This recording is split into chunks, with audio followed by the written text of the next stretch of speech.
Welcome to the Billy Shultz Music Podcast.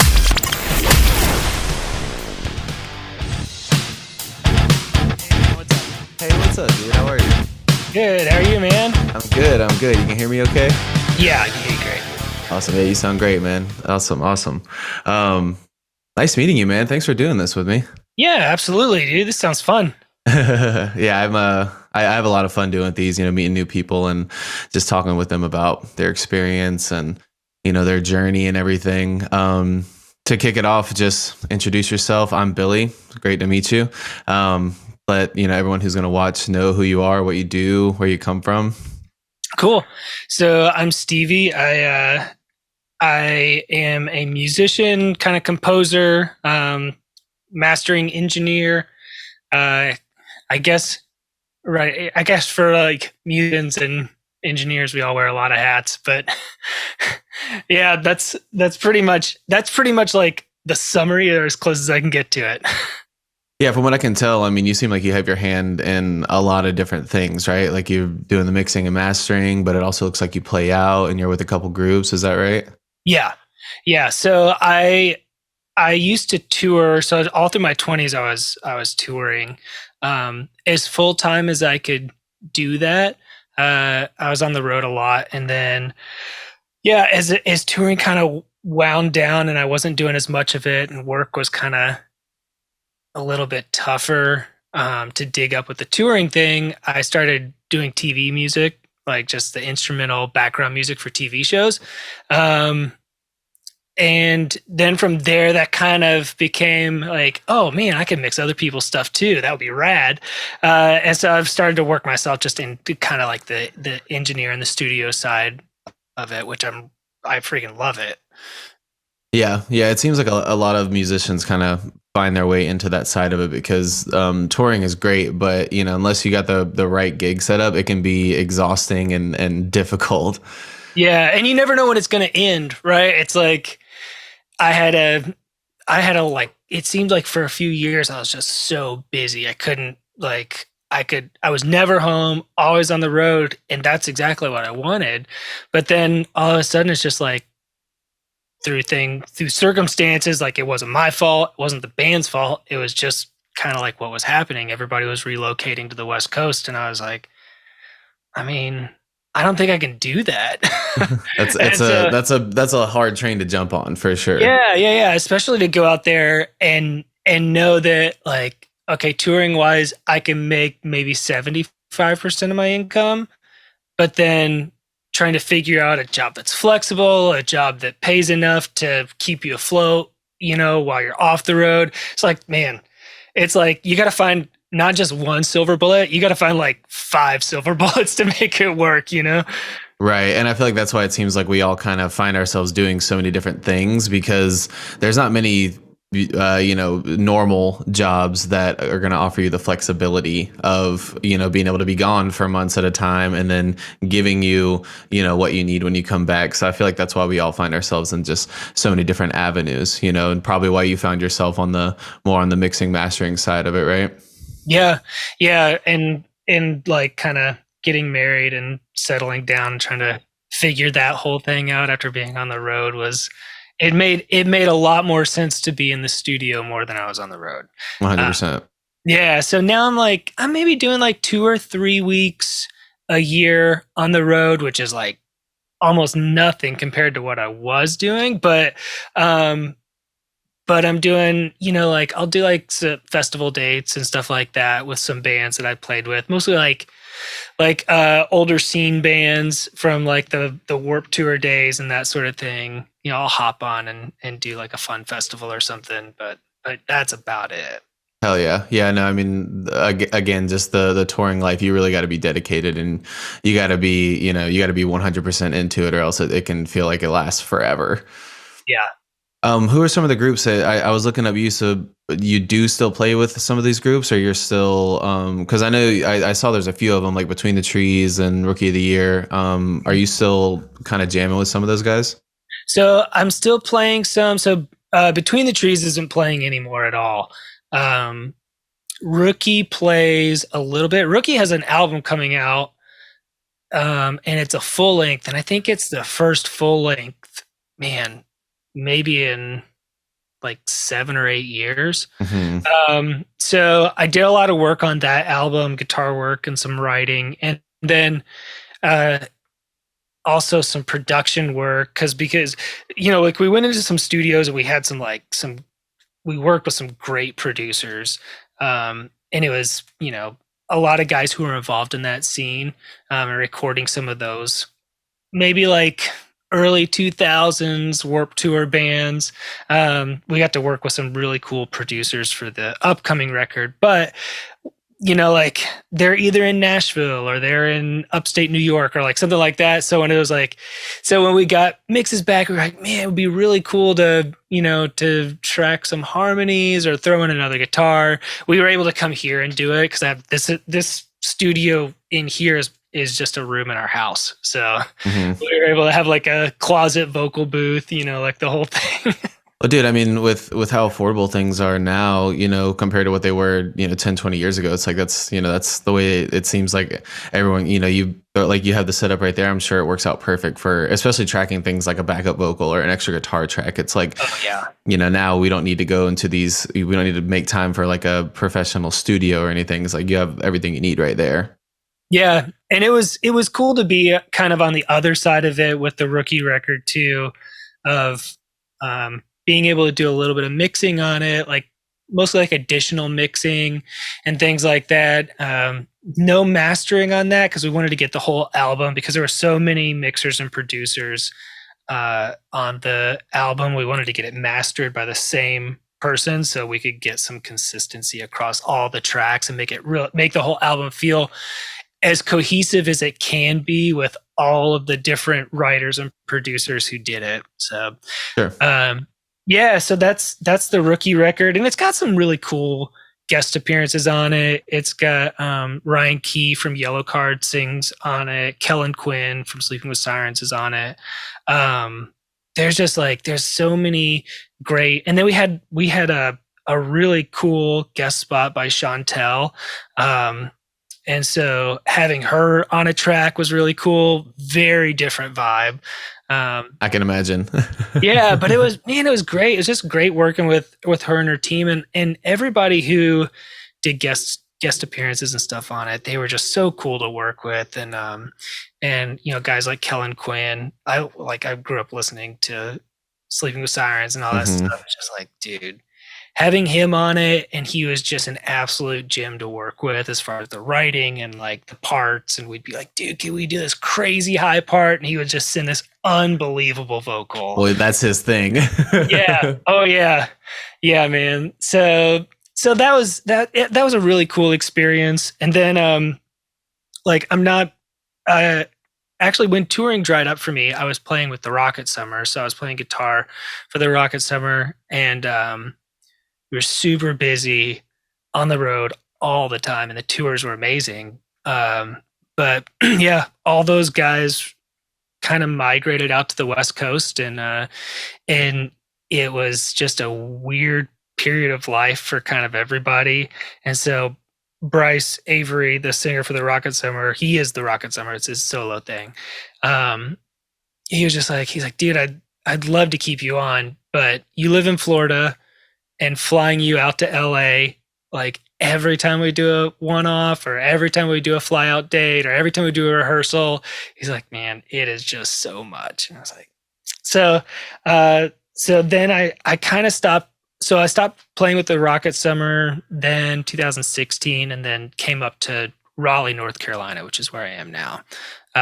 And that's where Rookie is based out of. So when I moved up here, I had not played with Rookie in maybe like 5 or 6 years.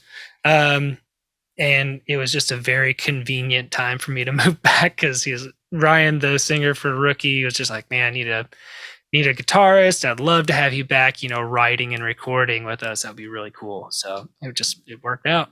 Yeah, the stars aligned, it sounded like. Yeah, for sure. Yeah, that's funny. I'm from Greensboro. And I think you and I have a couple mutual friends. Like I saw that you and Trey are our mutual friends. He and I weren't super close, but we played a few shows together back in the day when I lived out there. Okay. And I think that's how I actually found you through Instagram. Was I think I found something through him, and that's what linked me to you. And then I started seeing your whole catalog, and I was like, I would love to chat with this guy.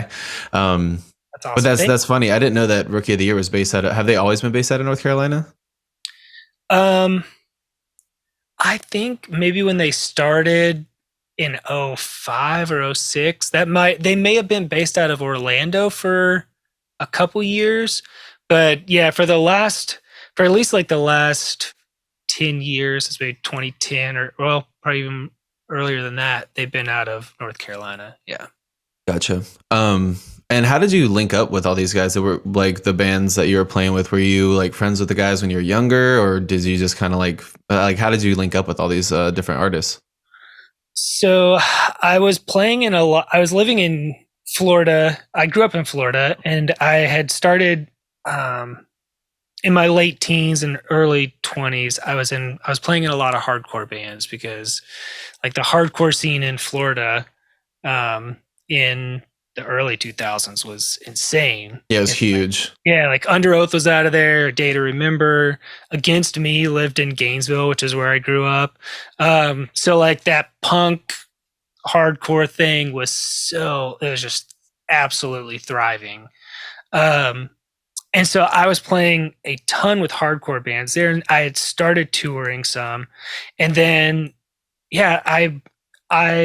we played a festival in Florida, a hardcore band I was in. We played a festival, and Between the Trees was playing there, and could not be like more different. Like they were, two keys players, a guitarist, like the whole thing. I was just like, but they were very pop rock. And I just sat there like absolutely mesmerized watching them do their thing, because they had such great stage presence, and like they were so energetic, and at the same time like they were like playing like pop music, and I was like, this is just awesome. Yeah, they're somehow pulling it off. Yeah, and I loved that, and so I just started whenever they played Florida, I'd go to shows, and I went to a show.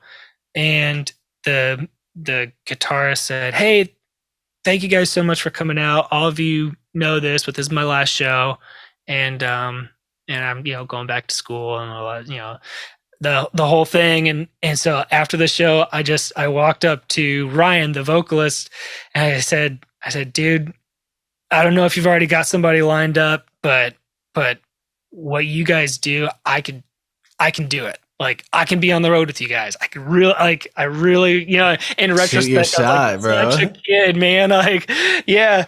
And so, like he was super polite. He was like, "Yeah, sure, man. Well, here's my email address. Go ahead and like send me a video of you playing or like playing one of the songs or something like that. We'll link up, but yeah, like we've got some other people trying out." Like definitely, he was like very much like politely like, "Okay, slow your roll." Right. You're a little aggressive here. Yeah. But it just like, it really worked out crazy because that was right before Christmas in 2009. And then like Christmas came and I sent him, an email and all this stuff and didn't hear back from him. And I was like, all right, well, maybe that's my answer. Like maybe I'm just not cut out for the pop rock thing. Maybe I should just stick with the hardcore thing. And then like he sent me a message out of nowhere. He said, "Can you drive down to Orlando?" Which was about 2 hours away. He's like, "Can you drive down like tomorrow and audition?" And I said, 100%. Like knowing in my head that I didn't own a vehicle that would make it to Orlando. Like the whole thing. I was like, "Oh, dude, I'll be there. Yeah, I'll be early." And so, yeah, like I borrowed my mom's car and drove down to Orlando that day. And then what was crazy was they already had a tour lined up, and then the guys that they were going to hire on to play with them everything fell through. And so they were a week and a half out from like a 6-week tour or something. And And so I auditioned and they're like, all right, man, sounds good. Can you be back here in a week? We'll do 2 days of rehearsals. And then we got 6 weeks of tour. And I'm like, yeah, let me quit my job real quick. I was about to say, like, were you working anywhere at the time? Yeah. Like, Yeah, I was working for a construction company, and it really worked out great because my best friend from high school he owned the construction company. And so I told him what was going on, and he said, man, he's like, that's your dream. That's always been your dream. He said, just let me know a week before you leave. Let me know a week before you're coming back. You'll always have work. oh, that's dope. Yeah. And so that's what I worked for him up until 2017, until I stopped touring, for almost 8 years, like that was our setup. And he made, like, the construction job made it possible to stay on the road because I could just leave whenever I needed to. Yeah, that's perfect setup. Well, you always have work when you come back home. Yeah. Yeah. I mean, it was brutal working construction in Florida, Yeah, I can only imagine. But it was worth it. I mean, it was worth it for sure. 100%. And I'm assuming through the Rocket Summer, just playing with, so many different artists and bands, that's kind of how you started linking with these other groups. Yeah. Yeah. And a lot of the bands, or a lot of the musicians that I've worked with as far as like recording and that sort of stuff, mixing and mastering, has mostly come out of old contacts and old bands that I had toured with. Cause I bounced around as kind of a hire-on, like just a hired gun touring guy for the entire time. And so playing with Between the Trees, that was super steady, and that was kind of my only gig for a year, but then they broke up. And so right after that, I was like, oh no, like I'm back at square one immediately. But then I picked up some shows with Rookie and did a European tour with them. And I was like, okay, like things are still working. I just have to continue to meet more bands or just bands that I listen to, just say, hey, like I'll play for you if you need me to. And here's my weekly rate and I can leave anytime. And so that's what I started doing. And I stayed really busy for, from 09 basically to 2017 or so. Just doing that, just meeting bands and being like, well, if you ever need a guitarist, you know where to find me. And it was really funny how a lot of people would just be like, man, we need like this one tour and our bassist can't make it, or we have like this festival and our guitarist can't make it. Can you jump in? Can you just like learn the parts or get as close to it as you can, and then and then fill in? And I did that a lot, and honestly got to do a lot of stuff with other bands and other artists. Even if it was 1 or 2 shows, it was still so much fun, and getting to play with those guys and continue to expand that network. Sure. Well, I mean, that's what it is, right? It's like once you have that network and you have so many options to reach out and say, hey, if you need someone, I'm available. And that just and they're already familiar with you. They know you, you obviously, have the skill set to make it happen. So, I mean, that's where it is just so important to have that network and to constantly be trying to like expand it. Cause that's where those opportunities arise from. Yeah. Yeah. And also just being nice to people. You know what I mean? Like, even if they're like your opening band, it's like, you never know, because next year they could be huge, blown up. And yeah, man. Which is funny, because I was just telling a friend this story last night, but when I was with Between the Trees, we played with this band called House of Heroes on kind of like this weird tour that didn't really make sense, but it was like the almost House of Heroes in Between the Trees. And like, we did this great tour, and the dudes in House of Heroes were unbelievable musicians, right? And but the drummer was just always like, dude, I got like this duo thing that I'm doing outside of like this. I'm just like filling in for House of Heroes, but like this other band that I'm in, like, dude, they're going to slay it. It's going to be huge. And I was such a huge House of Heroes fan. And I was like, I don't know, man, maybe stick with this band, like maybe think about that for a while. And because I hadn't heard any of the other stuff from the other group that he was with, but he was just always just like, dude, I can't wait. I gotta get home. We got this album coming out. It's going to be insane. And it was Josh Dunn from 21 Pilots. And oh my God. No. Yeah, holy shit. Like, he got home and then 21 Pilots became the biggest thing. Yeah, huge. Yeah. That's insane. Yeah, and he was just filling in, playing drums for his buddies in House of Heroes because they, both were from Ohio, and so I was like, dang, that's what an incredible lesson. Like, man, you never know who the person in the other band is gonna be in 2 years. Well, and you're right. That's why it's always important to be kind, humble, personable, because you just never know. Everybody remembers everything, right? Yeah. Well, especially if you're a dick, that's seared in people's minds. Yeah. So explain to me how you got into the whole like media aspect, because now I see you got a lot of placements in like TV and stuff. Like how did that come about?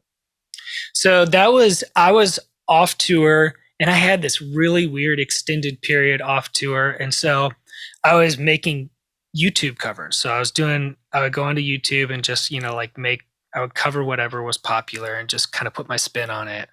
And it was basically just a way for me to kind of hone some of my studio chops.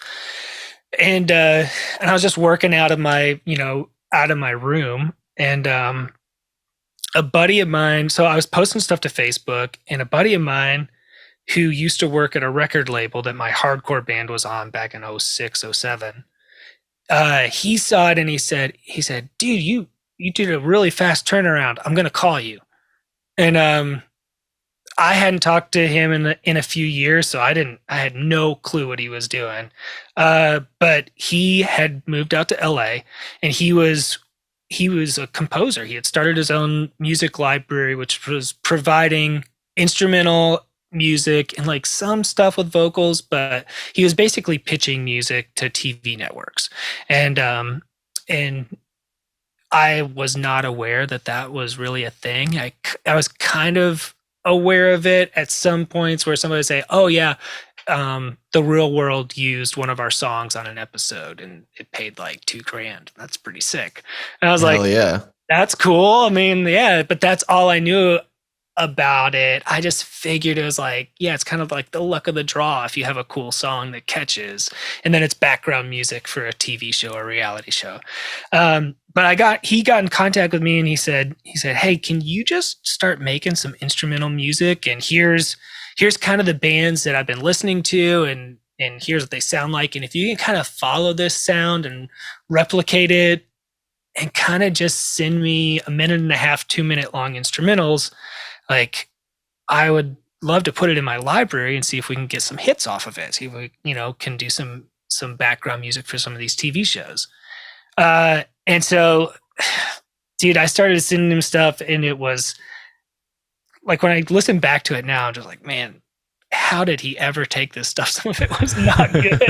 It was not well recorded. It was not well mixed because I was still really working on figuring all that stuff out. But I started to get, I did that for a year and had no traction, like no placements. And he said, just be patient. Like, your stuff sounds pretty good. And the song structure's there, you're doing all the right things. Just be patient. And so then the first one I got was, I got a placement for like a hard rock, like Breaking Benjamin-esque sound alike. And it was on Nickelodeon on this show called Soccer Superstar. And I was just over the moon. I couldn't believe it. And then, like, he said, hey, like, you're going to see some royalties from that. They're going to play that, and then eventually you'll see some royalties. And I didn't realize that the royalty cycle for TV music is like 12 to 18 months before they actually pay out royalties through ASCAP or BMI or whatever. And so I was like, oh, okay. Yeah, man. Like 3 months in, I'm like, hey, I still haven't seen anything from it. And he said, you won't for a long time. Just keep making music. You got to keep on feeding the machine. Like, don't get one placement and quit. And so I just kept on doing that, and I kept on submitting songs to him, and he was getting them placed. And like, it was some really cool placements. Like, a lot of it was like MTV reality shows. But then like, we got this amazing placement on where one of my songs was it was the music for a segment on the Ellen Show. And so I was like, okay, like, this is actually starting to get serious. Like, maybe I should devote some more time to this. And not, I was like, because I was mixing on home theater speakers. Like, I just had like, like my parents' old home theater sound system, and that's how I was mixing music. And so I didn't have like monitors, I didn't have headphones, I didn't have anything good. So I said, okay, well, maybe like I should invest some in this and see where it goes. And yeah, man, then after that, I started working with a lot more libraries. And then when that cycle finally hit, where it was like, you start seeing the money from all the placements and all the stuff that you've done for the past 3 years, when it just starts and then kind of like feels like it's snowballing, it was just like, oh, I'm hooked. I'm so hooked on this. It's so addictive to like be like, oh, they only use like that 15 seconds. Why didn't they use the other like minute and 15 seconds? Like, what's special about that? Oh, maybe I should just do this. Like, like, you start to get very strategic about it and figure out why songs are getting placed versus other songs that you make not getting placed. And you definitely start paying a lot more attention to music in movies and TV shows and all that stuff, for sure. And then you start to realize like, oh man, this person, whoever's the music supervisor for this show, it's like, they're also the supervisor for this show, because I've heard this track on this show and I heard it on that show. And it's like, wait a minute. You start like going through and like figuring out who the music supervisors are. And you're like, oh, they do this show too. And that's why all of the music sounds the same. It's like they're picking the same songs for like 5 different shows. So that's incredible. Yeah, it's cool. It's like, it's kind of a weird little niche thing, but it's a lot of fun for sure. Are you submitting your own stuff now, or are you still going through your buddy who's submitting it for you? So I'm working with a few different libraries. There's, because there's a million music libraries. There's so many of them, but there's maybe like 30, 40, 50 great libraries that are very specific. They're very, like, if you don't fit right within the parameters of production value, song structure, this, that, or the other, like, they're not going to take you. But if they do take you, they are getting placements, and they're getting a lot of placements. And so guys who are, producers and composers who are submitting music to them are getting their music on TV. So, I just started researching different music libraries through Facebook forums and stuff like that, specifically geared towards TV music composers, and just started reaching out to different libraries. So now I work with maybe 5 or 6 different libraries, and then I work directly with, so I'm submitting music not through a library, but directly to the music supervisor. For like, let's see, Catfish, I'm able to work a lot directly with them. So if you've watched an episode of Catfish on MTV, like, dude, like, they're using so much music. The music changes like every 10 to 15 seconds. Mm-hmm. So they need a tremendous amount of instrumental music. So they have kept me super busy with submitting music, and it works. It's like, as soon as they get it, the next season that they put out, it's like that music's on it. And so they've been really awesome to work with. But again, that was through my buddy John, who was the first person who gave me a shot at it. He was the one who hooked me up with Catfish. So so the way you found these libraries, you just were literally like Googling them or looking them up on Facebook. Yeah. Yes. And talking to other composers in the sync music, like instrumental production music side, guys who are getting placements. I mean, like, if you're a musician who's doing something that makes money, like, you're going to talk about it. you know, 100%. especially on Facebook. So I would just hit those guys up and I'd say, hey, you know, like I don't work with that library specifically, but I'd love to do a co-write. Like I'll do the grunt work if you know, and then you take half of you own half of the song, and I did 75% of the work. I mean, most of those composers are going to be like, all right, yeah, I'll do that. 100%. Yeah, it's easy money for them. Yeah. But then you make your own inroads with the library and stuff like that. So I've just mostly researched them through people who had good results with them. Quickly, I saw that you're working with Corey Ward, right, from The Voice. Yeah. How did you link up with him? Man, that's been my main thing that I've been doing is working with Corey. Because he's recording everything here and we're writing a lot together. So he was working when I moved up to North Carolina. I started working like doing post-production stuff at a church here for like their online stuff, all of their stuff that was going out on social medias. I was doing a lot of post-production and mixing. And I met Corey because he was a worship leader at that church. And then he went to The Voice and like blew up. And so, but he and I were always like real tight. We were in a cover band together and we were doing like all this like cool stuff together. But then when he went to The Voice, he was like top 9 on that season. Yeah, I watched his season. He was dope. I was pulling for him hard. Yeah, and he was like, we connected really well because he was in that like scene band, like Warped Tour scene. He played in a lot of those like smaller bands and ran merch and was on the road doing the van and trailer thing around the same time that I was. So we had a lot of context for that relationship, which was awesome. But yeah, now that when he got off of The Voice, he wasn't able to release anything or do much for, I don't know, like 6 months or 8 months or something like that. I don't remember the stipulations in his contract, but basically he got off The Voice and just came here and we just started recording. And so all the stuff that he's got up on his Spotify right now are songs that he either did on the show or wanted to do on the show. And so we just recorded them here and released them as covers. And right now we're working on originals, probably an EP. We've got like maybe 6 songs pretty much done. And then another 3 or 4 that we're still working on pretty steadily. But those are going to be originals, which I think is going to be a big step forward with him. I can't wait for him to release some of the originals because he's got such a unique voice, you know? Yeah, his voice is incredibly unique for sure. There's no reason why he's doing well right now. Or no question why.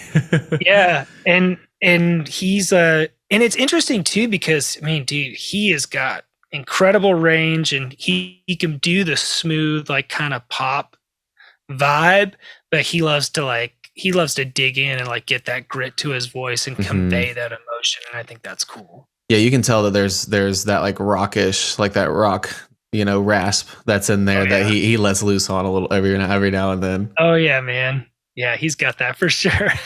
And you're playing live with him too, right? Is that what I saw? Yeah.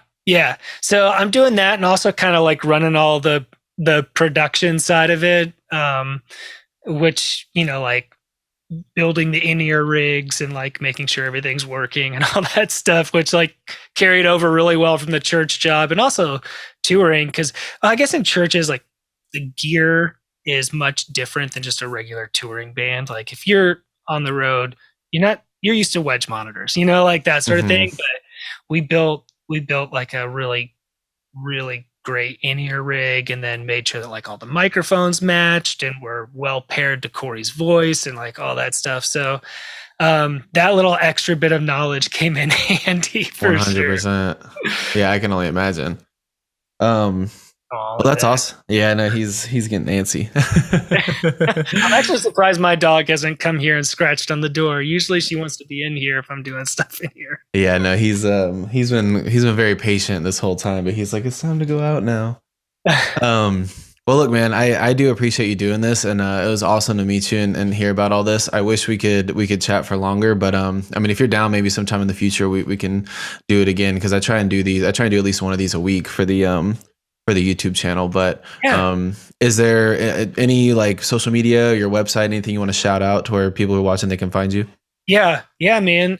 So I've tried to keep everything as consistent as possible. So my Instagram is a great way to connect with. That's how I've connected with a ton of musicians I've worked with. It's just at Stevie Benz, which is STEVIEBENZ. And then my website is also great to be able to hear examples of stuff that I've mixed and mastered. And that's just steviebenz.com. And that's got contact as well. But like, I do love the social media aspect of it, because then when somebody hits me up, it's like, yeah, I'm going to go to your page and like check out your music. Of course. Like, I'd love to know like what you're up to and all that stuff, which has been really cool. Cause dude, your Instagram page with all the covers and stuff, it's rad. And then Thanks, the dude. tutorials and lessons, man, that's so cool. Yeah, I'm trying this, like, you know, I love doing the tutorials, and that's been the bread and butter and what's like blown my YouTube channel up. But you know, I'm trying to branch out into other kinds of content, and I'm a 2000s emo kid at heart, so like, you know, that's that's why I started the whole like, you know, songs we forgot about, and it's just going to be all emo songs from, you know, from back in the day. That's awesome, dude. That's so great. Well, look, man, again, I appreciate it. I'll be in touch with you too once I get this edited down, and I'll send it to you, and that way you can kind of like check it out, make sure there's, you know, nothing you want taken out or edited out or whatever. But again, bro, I appreciate it, and I'll be in touch with you soon for when I try and get this posted. Dude, thank you so much, man. Thanks for taking the time and having me on. Always, brother. Always. It's been a pleasure. Yeah, man. All right, bro. I'll talk to you soon. All right, see you, man. Later, bro.